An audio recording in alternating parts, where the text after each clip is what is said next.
manusia itu kan nggak bisa terbebas dari kesalahan. Yang namanya manusia ini kan memang mahalul khoto wan nisyan gitu ya, tempat bersalah, ya, tempat lupa bersalah, yang kepleset dan melakukan hal-hal yang lain. Ya ini bagaimana? Di satu sisi kalau kita ingin terbebas dari penyakit yang paling atas tadi, katanya suruh menyesal daripada hafawat. Artinya sebenarnya yang membuat penyakit yang di atas tadi itu adalah karena kita melakukan kesalahan, ya. Sedangkan manusia adalah tempatnya salah. Artinya sebenarnya manusia nggak bisa terbebas dong dari penyakit itu. Kalau nggak bisa terbebas dari penyakit itu, sebenarnya manusia nggak bisa dong. Di dalam hatinya itu ada Allah, atau dia bisa sampai kepada Allah. Karena manusia itu tempatnya kesalahan.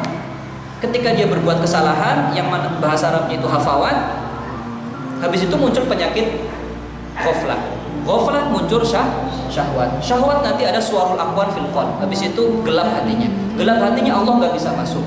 Ujung-ujungnya Allah nggak bisa masuk. Kafum nggak sampai di sini. Artinya sebenarnya manusia itu harus sampai ke titik apa sih? Nah, kita katakan al insanu la yutalabu bil ismah. Nah, ini yang perlu kita garis bawahi, bahwa manusia itu tidak dituntut, tidak ditaklif untuk sampai ke derajat ismah. Ini di luar kemampuan kita, karena memang manusia ini diciptakan untuk melakukan atau untuk berbuat salah. Bahkan di dalam hadis ada yang mengatakan bahwa wa ma khuliqal insanu illa liyudznib. Manusia itu tidak diciptakan kecuali untuk berbuat dosa. Wah, ini hadisnya lebih repot lagi kan? Manusia katanya tidak diciptakan kecuali untuk berbuat dosa.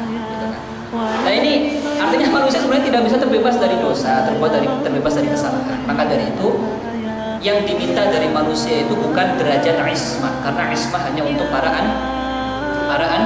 anbiya.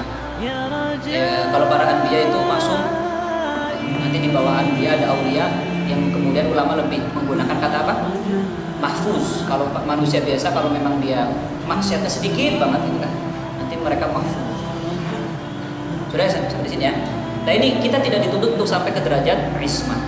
Yang dituntut dari kita adalah bertaubat ketika melakukan hafwah. Itu yang dituntut dari kita.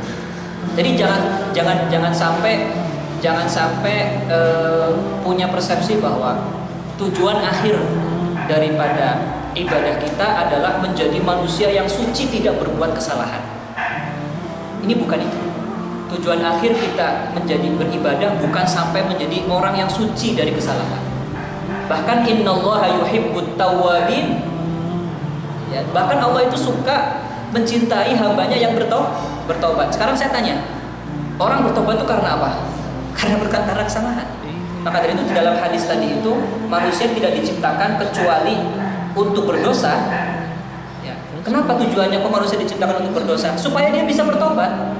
Dengan bertobat itulah Allah bisa membuktikan bahwa dirinya memiliki sifat ghafur.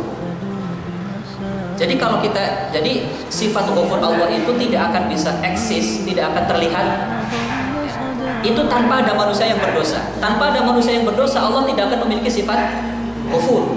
Jadi ketika misal kita melihat manusia yang berdosa pun, harusnya kita langsung melihat Allah itu Maha Pengampun. Ini loh yang dimaksud dengan wahdatus syuhud. Melihat orang bersalah, melihat orang berdosa, itu langsung ingat bahwa Allah itu Maha Pengampun. Gitu.